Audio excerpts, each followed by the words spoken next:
could have recommended the perfect doctor. Well, not exactly. In our next segment, we meet a doctor who doesn't exactly practice medicine. He's all about having fun with health and science education. Let's meet Dr. Bones.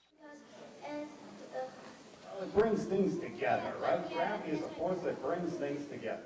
With a PhD research background in chemical physics, Dr. Don Mueller is a true scientist at heart. Over the years, Don has embarked on a new scientific endeavor, teaching kids that science is fun.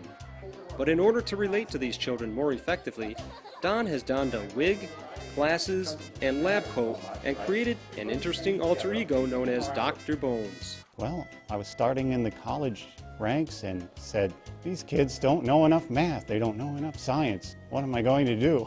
I can't keep teaching like this. Let's get those K through 12 kids to understand that science is a re-education process. We talk about nutrition and exercise and food safety, hygiene, and when we talk about our science demonstrations, we're involved with science. And to get them to understand that they can have fun with science.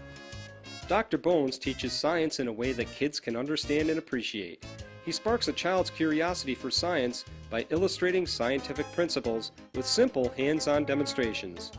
Today, Dr. Bones performed his science demonstration show at the upper school in Englewood Cliffs. I'm sort of like the educated Carrot Top guy. You ever see that guy Carrot Top? He's got those risque props. I got many more props, but they're nothing like that. But the more props, the more fun. When it's too theoretical for the students, some students can pick that up easily, but all other students learn kinesthetically. They need to see it, feel it, touch it, and I think that's what he's all about. He's trying to create an interest in the subject and make students realize that it doesn't have to be a drudgery, it can be a lot of fun, and that's what was exciting about it. Many would say what makes Dr. Bones so successful is his handmade props. They add fun and excitement to learning and allow children to interact with him and really feel like they are part of his show. You put together the two plungers, right? You try to pull them apart. Right? You've got pressure surrounding you, right? Atmospheric pressure, you never feel it. So you get hands-on science, see forces, right? Feel the physics of it. They did touch upon things like gravity and force and lift and how a functioning of an airplane, and actually went through the dynamics of it.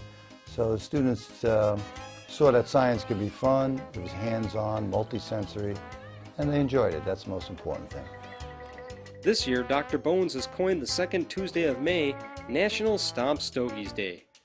It is a day dedicated to informing children that cigars are not a safe alternative to cigarettes. These children were able to get up from their seats and really show Mr. Stogie what they thought of him. I've got these college students that say to me, well, cigars are fine. You can't have any problem with cigars. I go, why, you gotta be out of your marbles. I'm tired of seeing these celebrities, the governator, right? You know, the governator. It's not right? It's terrible.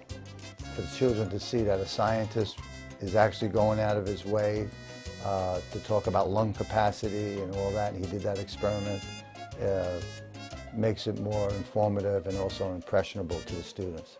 Dr. Bones' success is driven by his love for teaching, and you can tell that Don really enjoys providing educational fun for youngsters. By showing children that science is fun, he is paving the way for these children to be actively involved in science in the future. And as far as the future goes for Dr. Bones, well, this is something he sees himself doing even in old age. Dr. Bones puts on quite a show. If you want more information about Dr. Bones, you can go to his website at www.drboneshow.com.